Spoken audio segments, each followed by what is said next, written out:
Hey everybody, it's Ken Davenport. Welcome back to the Producer's Perspective Live.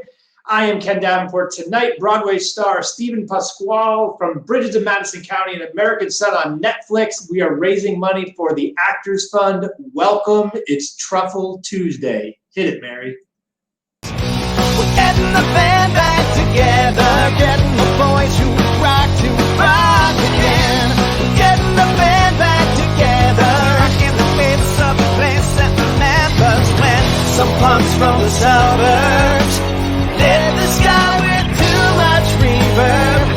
We're getting the band back together. Hello, everybody. Welcome back. That's right. I did say Truffle Tuesday because Mary reminded me I used the Taco Tuesday thing last week. So we tried something new. And you know what? I hate truffles. So there you have it. Welcome back to the show. Hi, everybody. Welcome to Lori, who's in the chat over here. Bobby Horowitz is here. Mary, hello from Los Angeles. How's everybody doing tonight? How is everybody's week staying cool? It is very, very, very hot here in the city.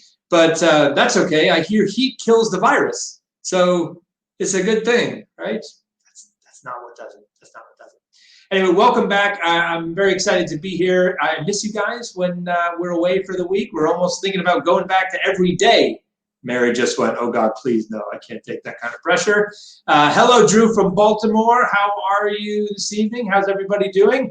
Hope you're handling this okay. This thing seems to go in waves, literally, not only the virus, but how everybody's doing with this and how everyone's handling it.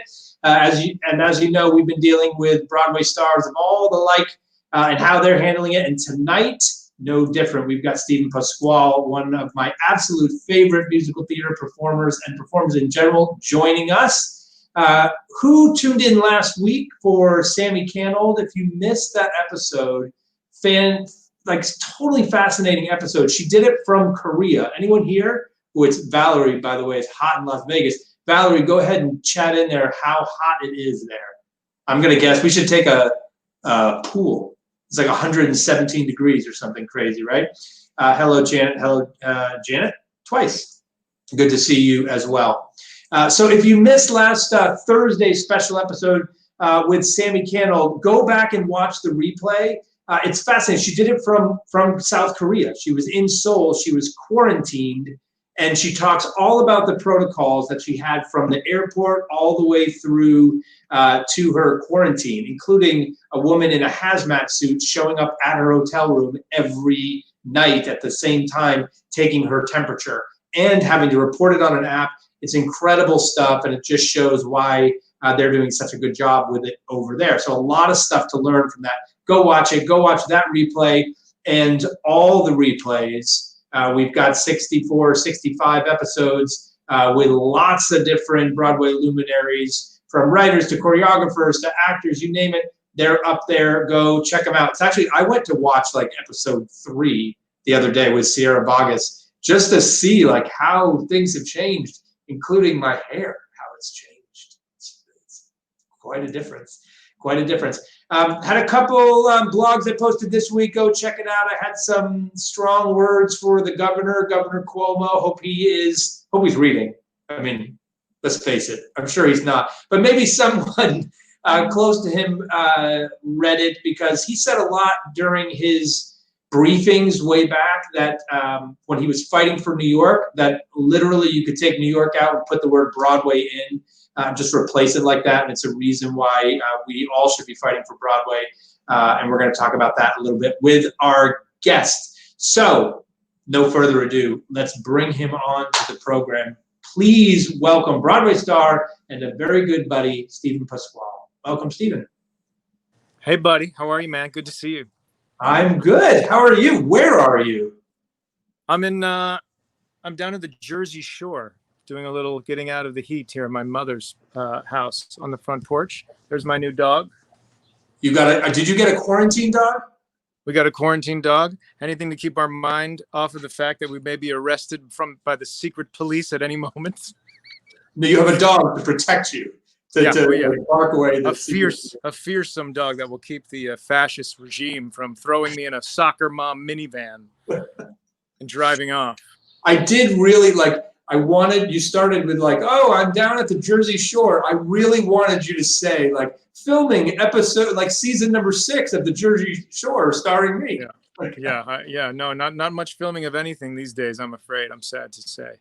well, actually, I'm going to jump right like into my mid questions because you are a guy that works a lot in Hollywood and on Broadway. I blog today how it's very hard to get you to do Broadway shows, although you're one of my favorites because you work so much out there.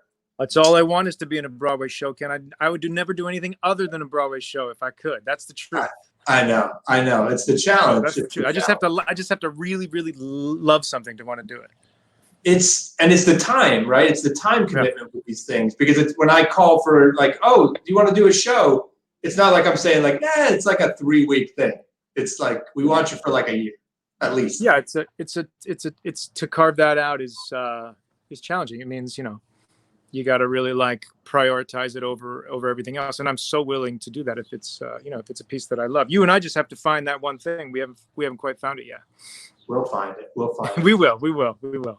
But talk to me about, like, because you work so much on both coasts, if you will, or in both different mediums, has television film, has that started a part of your world started to bubble up at all? Not really, man. I filmed this movie about about the firing of James Comey right as COVID was hitting. And right at the end of the filming, we started to have conversations about like, wow, this is really going to shut everything down. And we'd finished, thank God. We finished sort of late February. And as you know, everything kind of just came to a screeching halt mid-March. And I'm not hearing really anything in terms of a true green light other than things sort of being ready, prepped and ready as soon as we get the green light. But, you're talking about an environment stereotypically with 150 people and actors on top of each other. And, I'm just not sure how you do it, how you do it safely currently. So I'm not hearing much in terms of things that are like getting ready to go. But, every time I read my Deadline or my Hollywood Reporter, I read about stuff that's going like next month. So who knows? I think that's been the hardest part of this is that it feels like we hear like, oh, next month. And then like, for example, LA, they were supposed to pick up production again. And now all of a sudden they've surged. It's this constant like jerking motion, like start, stop traffic that almost makes you queasy, right? But it's the same thing about our lives. It seems. Yeah. I mean, we can sort of say the same thing about the theater. Will we really fully know what it feels like to have any kind of what we would consider normal until there's a vaccine? I think the answer is no. Like Governor Newsom keeps saying, it's like a light switch. It's not on and off. It's got a dimmer, and you just sort of you bring the lights up a little bit, and it gets too bright, and you have to bring them back down. That's what seems to be happening, even in states like California, where they believe in science.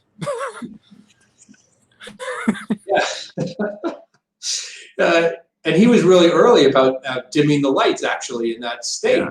Yeah, but people just, people push the envelope, and now the numbers are not good. And so I think we're fearful as fellow New Yorkers. I'm fearful of that happening in New York as well. But who knows, man? It's the craziest thing we're ever going to live through. And all while a fascist is trying to take over the country from the White House. It's like if you wrote it in a screenplay, no one would make it because it's the dumbest combination of traumas that a nation could possibly go through. It does feel like a very long episode of 24. Or Black Mirror. Right? Like, let's have the most intense public health scare that anyone's ever conceivably could imagine happen while a guy who is famous for being a reality TV show host and an asshole in charge. Like, what a wicked combination. And here we go, 145,000 dead Americans. What did we think was going to happen? This is exactly what we said was going to happen. So, Steve, you probably don't want to answer this question, but who are you going to vote for in November? I know it's probably private and you'd like to keep this stuff close to your vest, but... Any functioning adult 2020. Any functioning adult with a 5th grade level of geopolitical issues, any functioning adult who knows that Finland isn't in fucking Russia, any functioning adult who isn't interested in a secret Nazi Gestapo police tactics, any functioning adult. Well, We gotta get it done. before the Russian hackers shut down this live stream, let's switch away from politics just a little bit. It's all politics, Ken. It's all politics. It's true. So It is. Get me away from politics. We'll get back to it. So how, with this start-stop mentality, this jerkiness, this like uneasy feeling of like, when's it all going to come back, or the dimming the lights, how are you keeping your craft in shape, and how are you keeping positive? How are you getting through this? You know, it's interesting. You know, there's this sort of Zoom life that everyone's living, this virtual existence that we all seem to be trying to fill the void of being in a dark theater together. And I sort of, you know, self-admittedly, I'm just not into it. It doesn't fill anything for me. Yeah. And so I'm just trying to press pause and to miss it. I'm trying to allow myself to just miss it all, so that when we get to do it again, I'll appreciate it more. Because the notion of trying to sort of fill it with all this other stuff, to me, I found really frustrating after a few weeks, and so I just kind of stopped doing it. Although I know it's important, and a lot of other people disagree with me. For me, I've simply pressed pause to allow myself to miss all the things I love about this job and this community, so that you know, when we get back to it, I'm going to appreciate it even more. So you were doing like Zoom readings and all that. Yeah, and you know, you can't avoid them entirely, right? Because we've got to keep sort of our irons on the fire. But God, they feel so stale and false. And you know, we live with this job is entirely about the energy between what I'm doing and what the group of people watching it are feeling. And when, you know, it's through these devices, it loses its magic for me entirely. But you know, you got to do what you got to do to keep a project sort of going or developing, and so that part of it I get. It's just the soulful feeling of it is gone, and there's a grief in that. You know, hopefully it'll only be a year or a year and a half before it's all over, but God, I hope that's all it is, you know, Ken.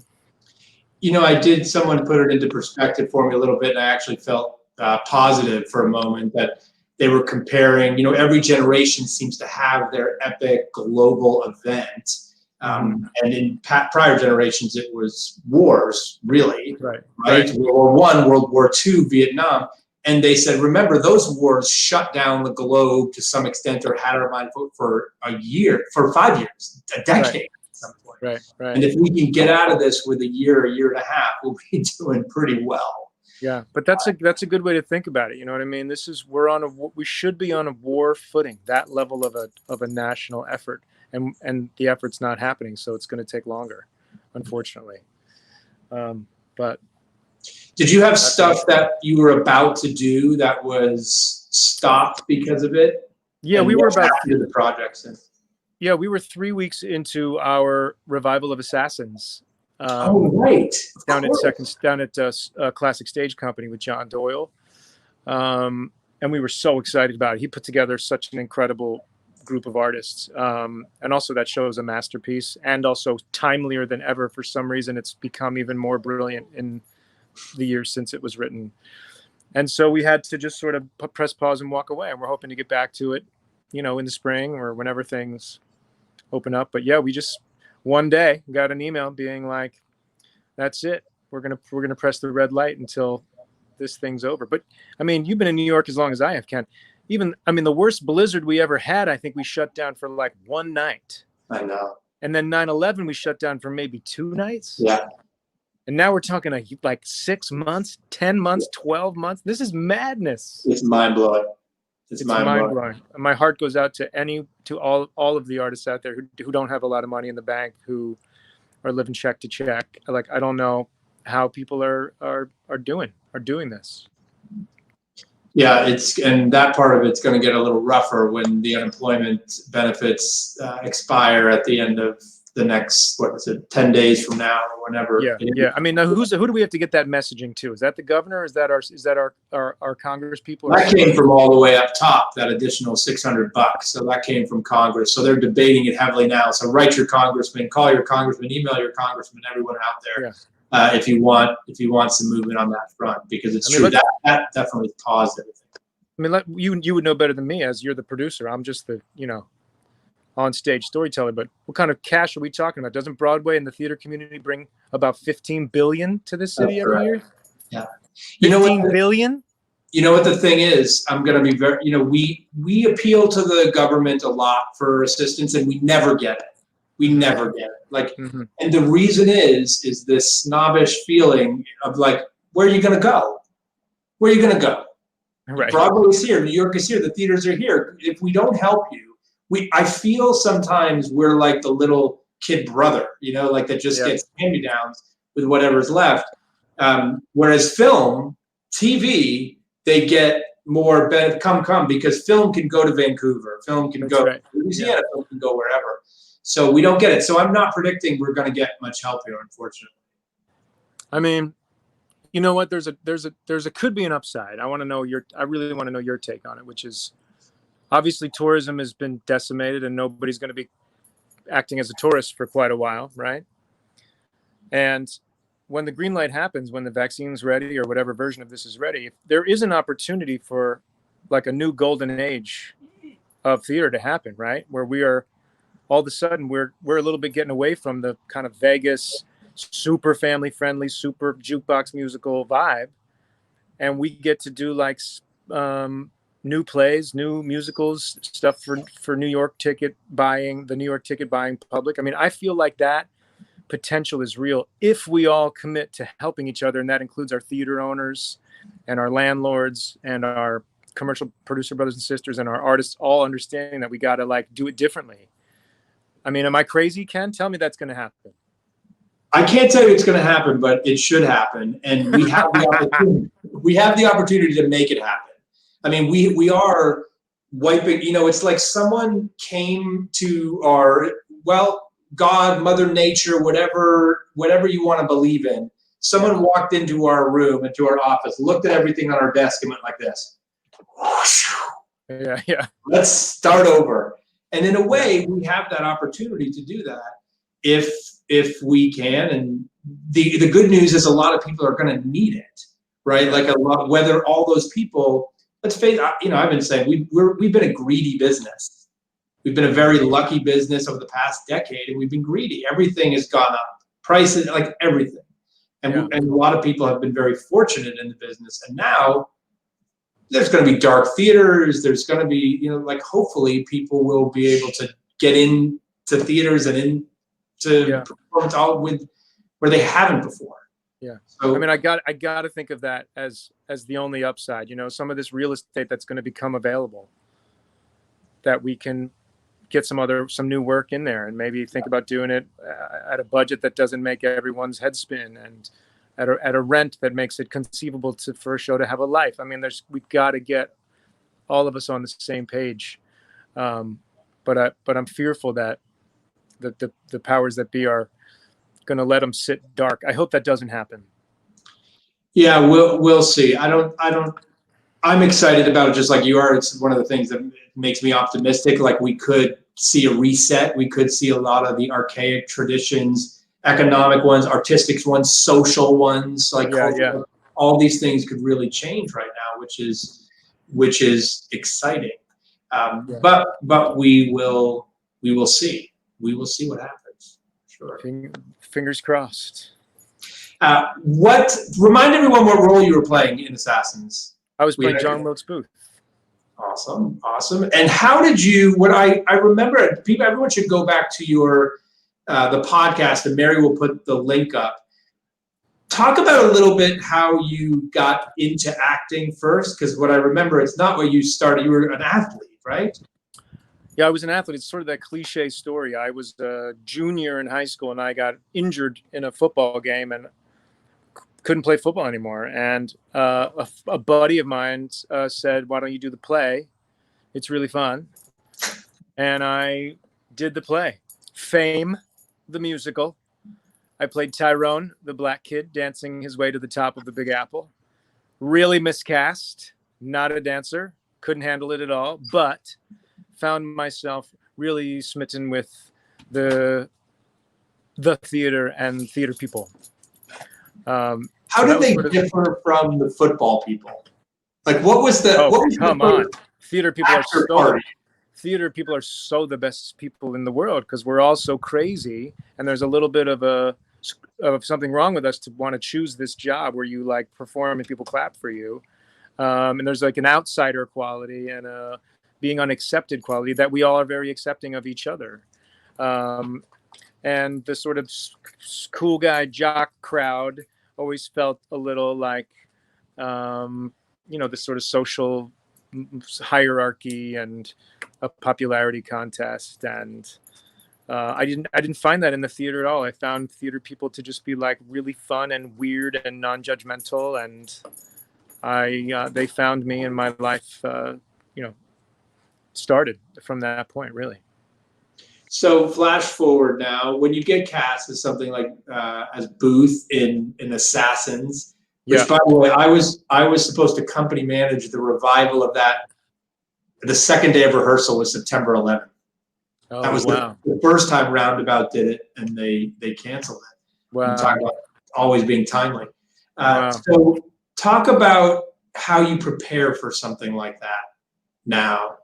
Like what do you do before a first rehearsal? Do you? Well, because this is historic, I just learned a lot about John Wilkes Booth, who, by the way, who had a brother named Edwin Booth, who was like basically the Brad Pitt of the 1860s. I mean, this guy was like the most celebrated actor in America. And John Wilkes was not. He was sort of couldn't fill his big brother's shoes. So there's all this like crazy insecurity actor stuff on top of his deep, super fucked up racist, like, Trump rally guy that he sort of wears on his sleeve. So the history part of it is fascinating to me, and I went deep about the Booth brothers to learn as much as I could about them. There's a great project, by the way, something about the Booth brothers. I was just going to say the Booth brothers sounds like I think we found it. There it is, man. Yeah, right, and I read it. I'm gonna offline. I'm gonna send you the name of a book I found. We should look into it. It's really cool. Yeah, it's really cool. You talk about like brotherly tension, and Edwin Booth founded the Players Club in Gramercy Park. Did you know that? Yes, I did know that. I mean, that's like so crazy. And after John Wilkes assassinated Abraham Lincoln, like he was shunned. He couldn't get work because he was so ashamed. People were so disgusted by his brother. He lost all of his fame and his adoration, and he sort of drank himself to death in the second floor of the Gramercy Players Club. What a story. I love this idea. We have to talk really quietly so no one steals it. I know, it's too late. Somebody so no one hears us because somebody's on the phone already taking our idea. Yeah, exactly. Someone's going to chat it. Just grab them, Ken. Yeah, I got the rights before they finish talking. Yeah. Do send me that book. That sounds fascinating. I'm a huge fan of documentary drama, that kind of thing. Yeah, there's a great story in there. Yeah. So so how does that differ? You say you into the history of it because there was a real character. How does that compare to when you prepare for something like Bridges or American Son? Well, Bridges and American Son are fictitious people that I feel like I can just put my whatever I want my sort of stamp to be on it. Although I would say that I want to do that with John Wilkes Booth as well. It's just if it's if it's a person from history, just having the knowledge feels valuable, whether it's useful in terms of the playing of it or not. And you don't have to have that knowledge if you're playing Robert Kincaid or Scott in American Son. I did a play called Junk, which is basically about Mike Milken, by the way, who's a famous con artist and one of the great criminals, white-collar criminals that Donald Trump just pardoned him a few months ago, by the way, speaking of great news. And so there was some history there that I really had to learn a lot about because I don't understand finance. Like, I know a lot of people don't understand finance, but I really wanted to understand finance. And so I went pretty deep trying to do as much reading as I could to wrap my brain around that play, which coincidentally I think is a masterpiece. Ed Akhtar is a masterful writer. But when it's fiction, it's there's less, I don't know, pressure to kind of honor the history. What's been the favorite thing you've done on stage so far? If you had to do one role every night for the rest of your life, which role would it be? Well, I originated Fabrizio in The Light in the Piazza early days. But you never did it here, right? I never did. I got a television show and they wouldn't let me out to do it. And I was so devastated because I think Adam lives in the pantheon with, I think Adam Gettin lives in the pantheon with Stephen Sondheim. Yeah. And I'd put Jason Robert Brown in that category as well. I think the three of them just blow my mind. So the fact that I've had my opportunities to sing all three of those guys is, I couldn't pick one, but those early days, young actor, hungry for something good and getting to work on early Light in the Piazza was like as good as it got for me. How different did you eventually saw it, obviously? I did. Yeah. First of all, what was that like to see it and not so beautiful and hard? Because I had worked on it for like 3.5 years. So it was like hard to see my fingerprints all over it, but also beautiful to see it fully realized in that space with a Bart Shear sort of gentle, his gentle guidance and Adam's genius decision-making from the early days to then. It was really like, I was kind of all over the map emotionally when I saw it, but it was as thrilling and brilliant as it was hard to watch, without participating in it. You got a real hack to replace you too, that guy. It's a real hack, that Matt Morrison. Yeah. Amazing. And what was I just going to add? Oh, so you mentioned something like seeing your fingerprints on it.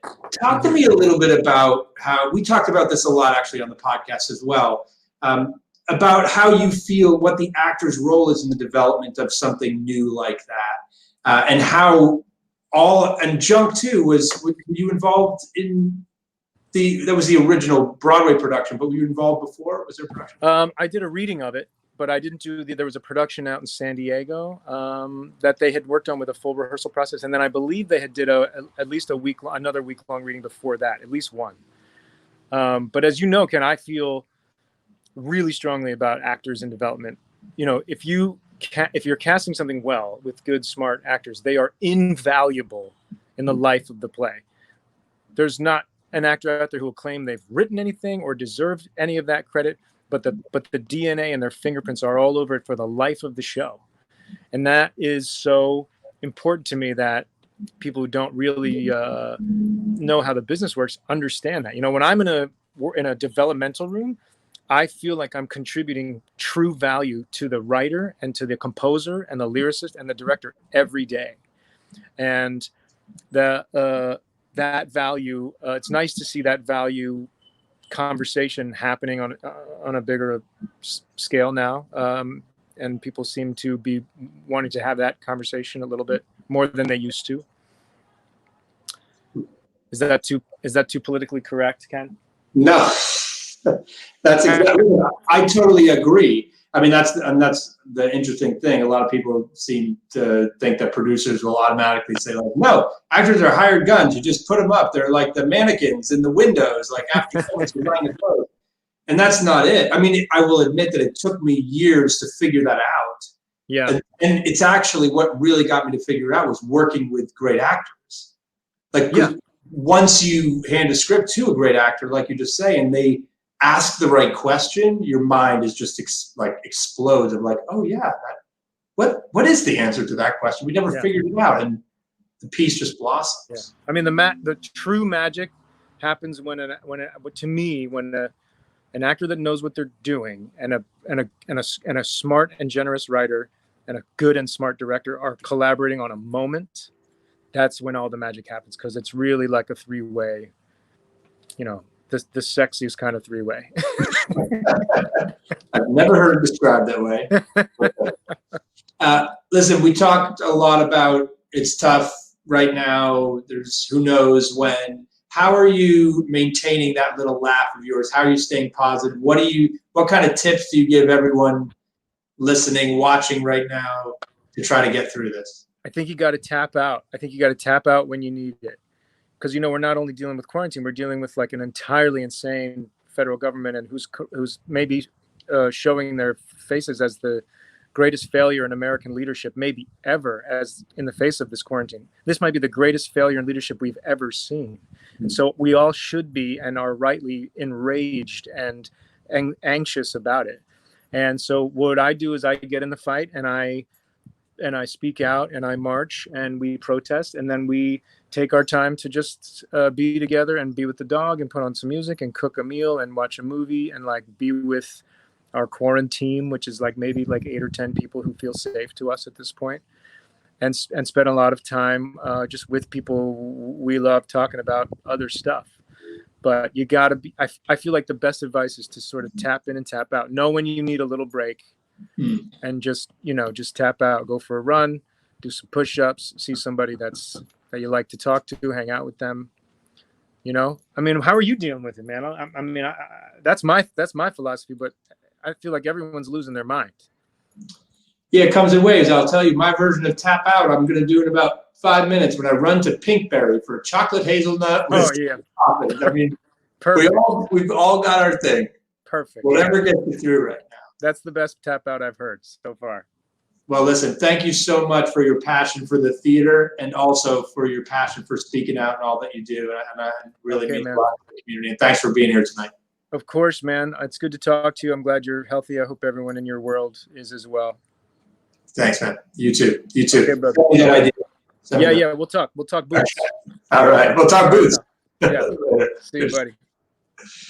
Stephen Pasquale, everybody. That's what I love about him. Very honest, has a lot of candor and extremely passionate and not afraid to say what he feels. I want to thank him for being here tonight, and thank to all of you for, some of Scarlett, chocolate hazelnut. That's me.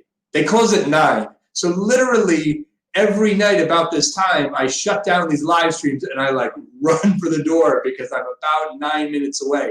Adrian usually takes care of me and I know them by name. He keeps the door open for me. He gets the thing all ready. So anyway, yes, you'll probably see me there, the Pinkberry on Broadway in like 70th. So that's where I go. Anyway, thanks so much for being here. All of you, we will be here again next week. We have another incredible leading man next week. We have Danny Burstein, who was a very dramatic survivor of COVID-19. So he's going to tell us all about that. Fantastic guy, like 6-time Tony nominee. He's joining us next week and will fill us in on how he's getting through it, how he got through it literally, and now how he's continuing to get through it.